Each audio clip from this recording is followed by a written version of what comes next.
Hello everyone, I hope you're having a good day.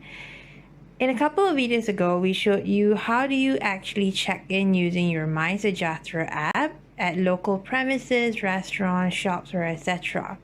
But for today's tutorial, we're going to show you how do you exactly check your COVID-19 vaccination status.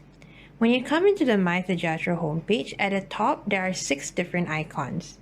One of the 6 it says COVID-19 vaccination, which is the one in the middle at the bottom.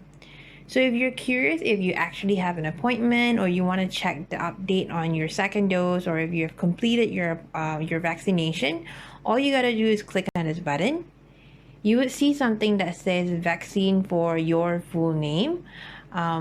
Click on that. And here you can then see the details of your vaccination progress or process.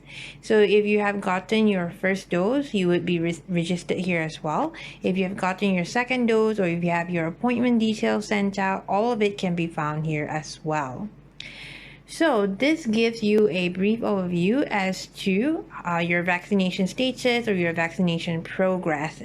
And I hope this helps all you elderly folks out there who are confused as to where can you actually see the details of your first appointment, second appointment, or if you have gotten your digital certificate.